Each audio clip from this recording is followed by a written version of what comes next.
Everyone in Olarimo village knew about the affair between Prince Obina and the maiden F. F was a bright young woman with a cheerful smile and long black hair that sparkled in the sunlight. Her laughter was light, and her presence warmed everyone she met. Prince Obina, as one might expect of royalty, was handsome, regal, and always accompanied by his guards. Yet there was something different about him. He cared for all people, even those beyond the borders of his kingdom. One day, a weary traveler came from a distant land, seeking the king's aid. Bowing low before the throne, he said, "Our people are dying. Our king refuses to help us because he fears the creature that haunts our lands." The king, listening carefully, nodded. "Very well. We will help you. Tomorrow, you will guide Prince Obina and his guards to your village. He will put an end to this creature." The traveler bowed again, tears of relief in his eyes. "Oh, thank you, great king." That night, knowing the journey would be long and dangerous, Prince Obina went to see his beloved F. The moment he saw her, he embraced her tightly, as if afraid to let go. "My prince, why do you hold me so?" F asked softly, sensing his worry. "My father has sent me on a long journey to another kingdom," he replied. "Once I return, I will ask for your hand." F's eyes widened. "My prince, are you certain?" "If you are willing to wait for me," he said, his voice gentle but firm, "I will come back and make you my queen." That night, Prince Obina left with a promise, and F held on to that promise as though her life depended on it. Soon days turned into months and months a whole year. The village began to whisper. F's parents urged her to consider another man, reminding her that there was no guarantee Prince Obina would return. But F refused. She believed her beloved was still alive somewhere, and she was willing to wait, no matter how long it took. One afternoon, as F fetched water from the river, a friend came running toward her, breathless. "F," she cried. "He has returned." F dropped her pot, water spilling into the river. "Obina," she whispered. "Prince Obina has returned." "Yes," her friend said. "He is in the palace right now." Without a second thought, F ran. She left everything behind, moving so fast that anyone who saw her would think she was being chased. By the time she reached the palace, she was breathless, but her eyes found him immediately. Before F could speak, the king stepped forward, his eyes filled with curiosity. "Obina," he said, "we have all wondered, what of F, the maiden you left behind?" Prince Obina straightened, his face calm, almost cold. "Father," he said, "I no longer love her." F's blood ran cold. The words struck her like a lightning bolt. She could not believe them. He no longer loved her. After all she had waited, all she had sacrificed. Without thinking, she pushed past the guards and stepped toward him. "Obina," she cried, her voice breaking, "is this true? You, after all this time, you no longer love me?" He looked at her, unflinching. "Yes," he said, his tone steady, almost cruel in its calmness. "I no longer love you. That is the truth." F's knees threatened to buckle. The world around her seemed to spin, colors blending into a blur of pain. Her promise, her waiting, her faith in his return, it all felt like sand slipping through her fingers. "But why?" she whispered, tears streaming down her face. "After everything, after you promised me, why?" Obina's gaze did not waver. "Things have changed," he said simply. "My heart belongs to another now. Neria will be my wife, and there is no place for the past in my future." F's world shattered. Every heartbeat felt like it was tearing her in two. She had dreamed of this reunion for an entire year, and now it had been ripped away with cold words. Every word was a blade. F felt herself unraveling from the inside, her heart tearing in two. All the nights of waiting, all the tears, all the faith she had poured into him, wiped away in a single breath. The villagers had gathered in the courtyard to celebrate the prince's return. At first, their whispers were joyous. But when they saw F alone, trembling, her face streaked with tears, they began to murmur. She waited for him. How could he do this? Poor girl, heartbroken for a year. The whispers spread like wildfire, and F felt their weight pressing down on her. The shame, the sorrow, the heartbreak, it was unbearable. She had become the tragic figure in a story that was not hers to write. F's legs gave way. She fell to the ground, gasping for air, clutching her chest as though she could hold her broken heart together with her hands. Why did you do this? She whispered, almost to herself, almost to the universe. I gave you everything, and you leave me nothing. Obina said nothing. Neria said nothing. The crowd's whispers only grew louder. And then, finally, she rose, barely, painfully, a shadow of herself. Her eyes, once bright and full of hope, were now hollow, haunted by betrayal. The prince she loved, the man she had waited for, had chosen another, and F's world had been shattered beyond repair. Now all she could do was run away, but no one went after her because after all it was her choice and no one else's. The wedding proceeded faster than anyone could keep track. By the time the villagers realized, the palace had been transformed into a dazzling spectacle, the halls decorated with golden tapestries and fragrant flowers, and guests from far-off kingdoms had already begun to arrive. Among them was Prince Chima of the Oroba kingdom, traveling to witness Obina's wedding. He had heard tales of Obina's bravery and the grandeur of Olorimo's royal family. On his way to the palace, Chima rode along the river that ran beside the village. His eyes caught movement near the water's edge. There, swaying gently in the breeze, was a solitary figure. It was F. Her long black hair fell over her shoulders, wet and tangled from the river's mist.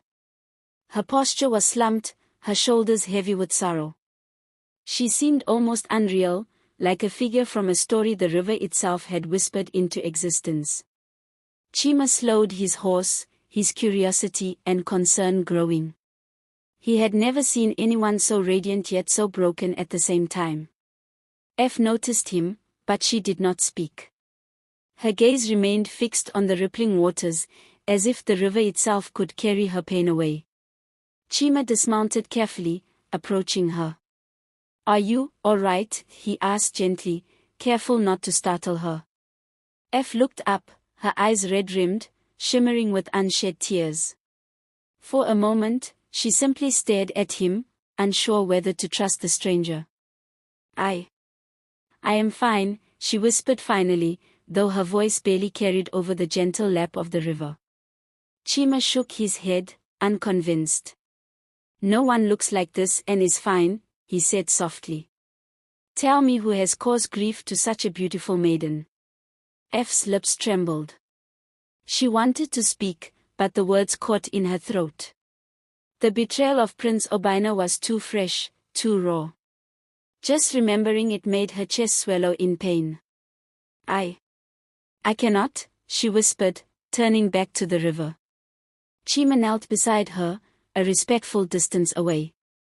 Then I will not ask, he said. But know this, sometimes, the world is cruel to those who love truly. I do not know what has happened to you and I will not pretend to understand, but there is more to this world than just this. F's eyes met his for a brief moment. In them flickered pain, confusion, and the faintest glimmer of hope.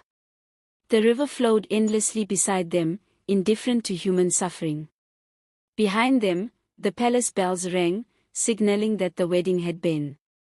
By the river, Prince Chima mounted his horse once more and continued his journey to the palace. Inside the grand halls of Olorimo, the wedding proceeded swiftly, more swiftly than anyone could have anticipated. Golden banners fluttered, music echoed through the palace corridors, and guests from distant kingdoms cheered the union of Prince Obina and Neria. The ceremony was brief, almost fleeting, as though the universe wished to erase any trace of hesitation or doubt. Meanwhile, Chima's presence at the wedding became more than ceremonial. He stayed behind, his duties requiring him to assist with inter-kingdom relations, and in doing so, he found himself lingering in Olorimo far longer than he had planned. As days passed, he could not stop thinking of the lonely figure he had seen by the river. The maiden whose eyes had held a mixture of heartbreak and quiet strength, had left an imprint on him he could not ignore. And as fate would have it, destiny brought them together again. One evening, while Chima walked through the palace gardens reviewing documents from his diplomatic duties, he heard the soft sound of someone weeping. Following the sound, he found her, sitting by the edge of a small fountain, her face hidden in her hands, her body trembling with sorrow. She had not expected anyone to see her like this, not in the midst of Obina's grand wedding celebrations. And yet, here was Chima, the same stranger from the river, standing quietly at a respectful distance. "You, again," she whispered, barely lifting her head. Chima bowed slightly, careful not to startle her. "Fate seems determined to bring us together," he said softly. "Yes," she admitted. "So it seems." Chima knelt beside her. "If you acknowledge, may I ask your name?" She replied, I am Prince Chima, and I would like you to accompany me to the festival tonight." Fi replied anxiously, "A festival? I'm sorry Prince Chima, but I can't." "Why not?" he asked. Then Prince Chima said softly, "I don't know what you are running away from, but sooner or later you will have to face it. If you do not want to go, I will not force you, but just in case you change your mind, know that I will be waiting." With that, Chima left Fi alone on the palace grounds. The day of the festival arrived, and Olorimo was alive with color and song. Villagers danced in bright fabrics, drums echoed in every corner, and the scent of roasted yams and spices filled the air. Entered, and instantly all eyes seemed to turn to her. She moved with grace, but her heart was heavy, and her gaze searched the crowd, bracing herself for what was inevitable. Then, Prince Chima approached. He smiled, extending his hand. "Dance with me," he said, his voice warm yet commanding. The moment their hands met, the crowd seemed to hold its breath. The touch was electric, and every whisper in the festival seemed to carry the weight of their shared moment. From across the hall, Prince Obina sat at his table, Neria beside him. Yet even with his wife there, his eyes lingered on following her every step as she danced with Chima. Meanwhile, tried to focus on Chima, on the music, on the laughter surrounding her.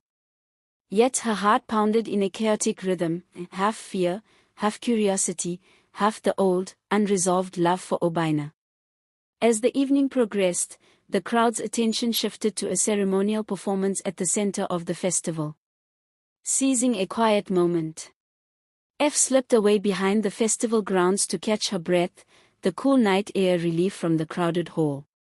She had not gone far when Obina appeared, silent as the shadows themselves.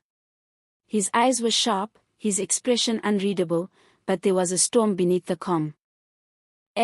He said, his voice low, carrying both authority and something she could not name, regret.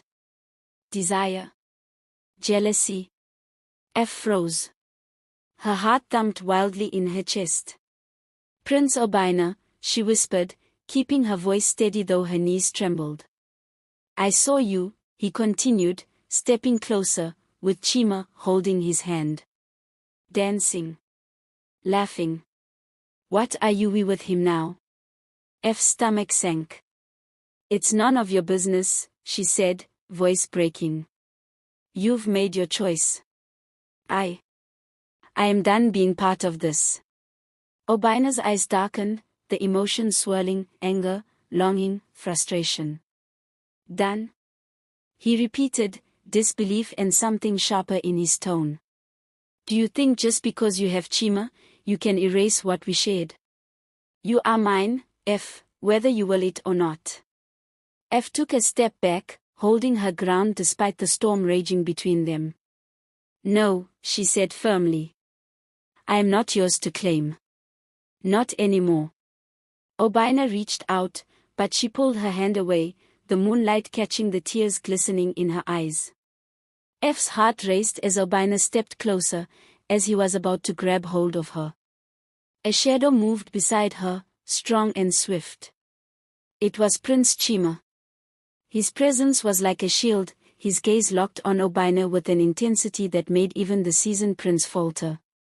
Step back, Chima said firmly, his voice steady but carrying a warning that made the air itself tense. She is not yours to claim. Obina's jaw tightened. His eyes, which had lingered on F with longing and regret, now flashed with jealousy and fury. And who are you to say that? He demanded. Do you think your presence can erase the bond we share? Chima did not flinch. Bond? You broke her. You shattered her heart in front of her village, in front of your father, in front of everyone. That bond is dead. And I will not let you hurt her again. F watched, torn between fear, lingering feelings, and awe. Obina took a step forward, his hands clenched, as though he could reach for her with mere will.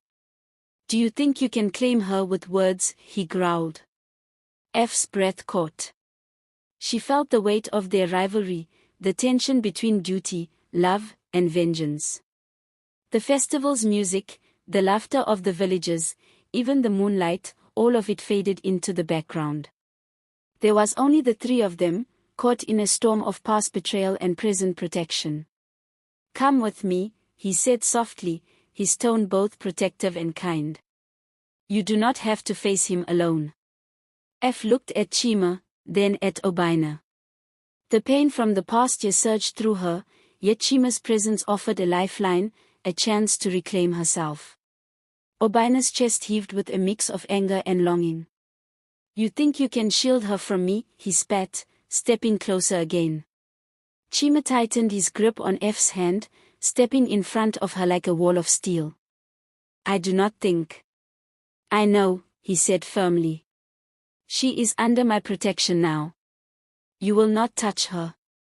For the first time, Obina faltered. His eyes lingered on F, a mixture of regret, obsession, and something he could not control, while Chima's resolve held strong. She was no longer alone. And as Chima led her away from the shadows of the festival, away from Obina's dark gaze, F finally felt the first taste of freedom and strength since her world had been shattered. The Yam festival had ended, the music and laughter fading into the night. The villagers of Olarimo had returned to their homes, but for F, the evening had left her heart both exhausted and strangely alive. She wandered to the edge of the river, the same place where Chima had first seen her, seeking a moment of peace beneath the stars. The moonlight reflected on the water, casting silver ripples that danced like fleeting memories. Chima looked into her eyes and asked his question. Fi, can I ask you something? She replied, of course my prince. Marry me. F's eyes widened. Chima. I. He held up a hand gently. Let me finish, he said. I cannot undo the pain that Obina caused you. I cannot erase the betrayal or the sorrow. But I can promise you this, I will honor you. I will protect you. I will stand by you, not as a shadow of the past, but as a partner for your future. Please marry me. At this point Fi knew she had nothing more to lose and Chima was the only person who could protect her from Obina's obsession. Yes, she whispered, her voice trembling with joy and relief. But news of her acceptance reached Prince Obina faster than a lightning bolt. When he heard it, his face darkened with fury.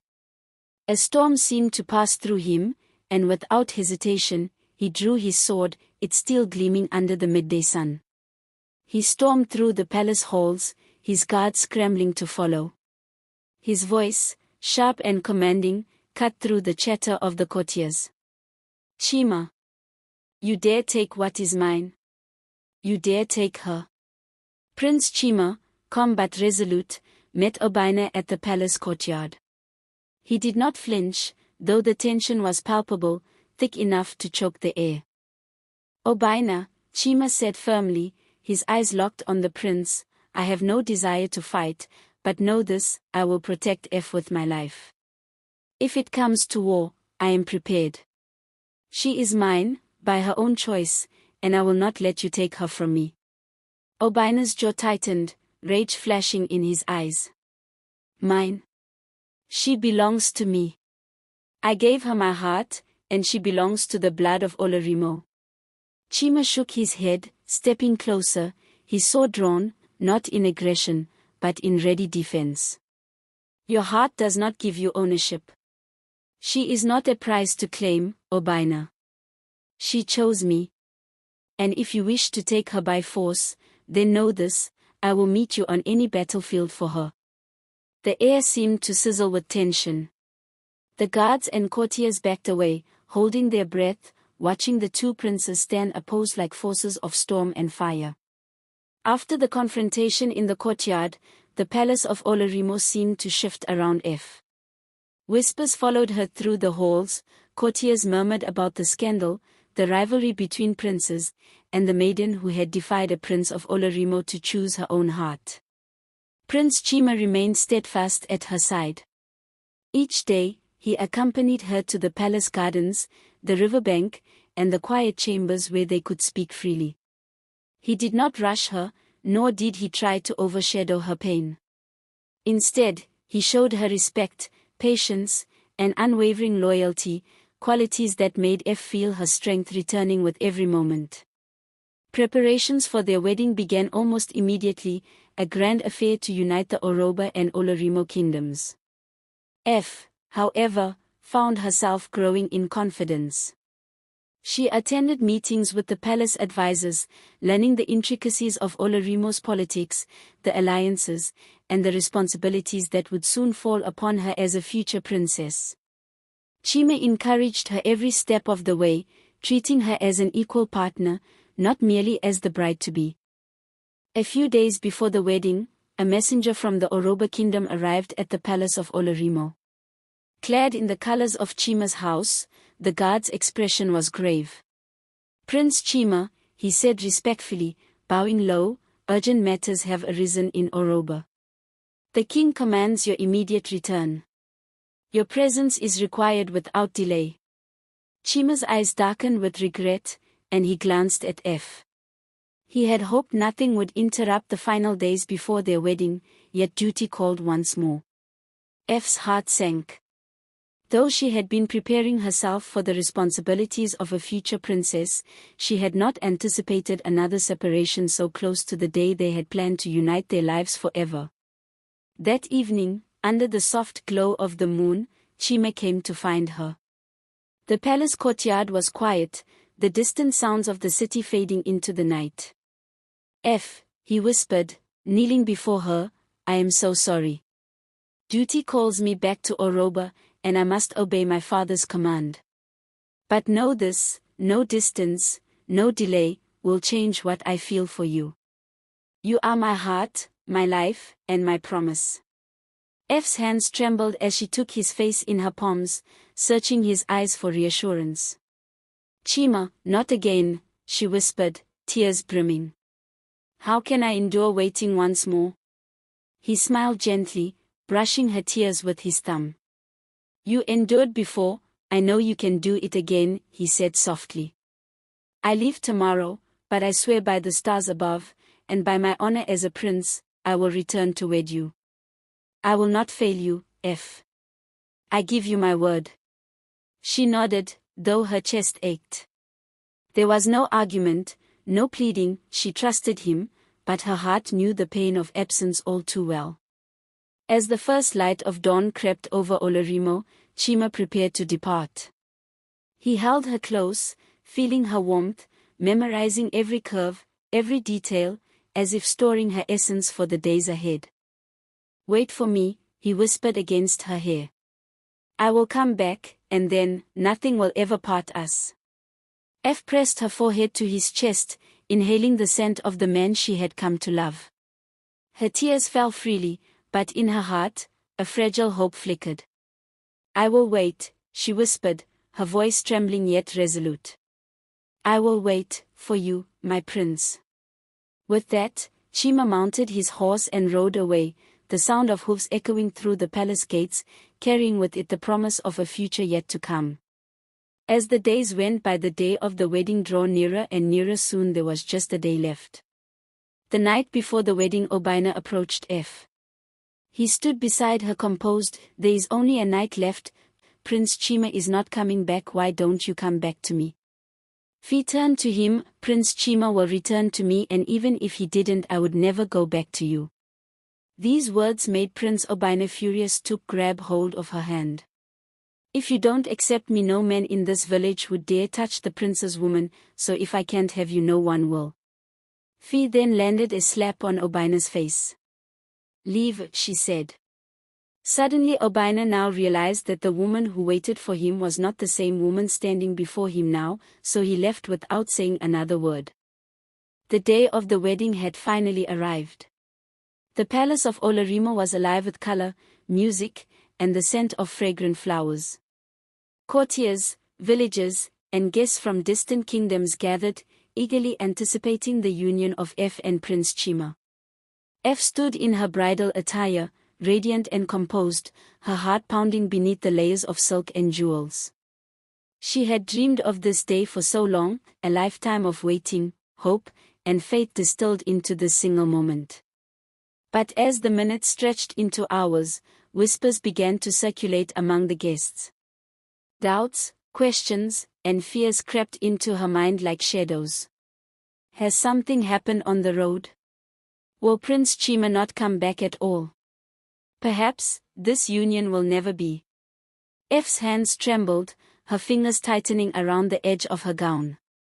Her heart, which had endured so much, felt the weight of uncertainty pressing down upon her once more. Yet just as it seemed that all hope was lost, a sound rang out, a trumpet from the palace gates, clear and triumphant. Heads turned. Guests parted. And there, on the horizon, riding steadily into the courtyard, was Prince Chima, his eyes searching, his gaze finding hers. F's breath caught. Tears welled in her eyes as he dismounted, his every movement calm, confident, and full of devotion. He walked straight toward her, leaving the murmurs of the crowd behind. "F," he said, kneeling before her in the midst of the courtyard, "my heart has waited for this day as long as yours has. I have returned, as I promised, to make you my wife."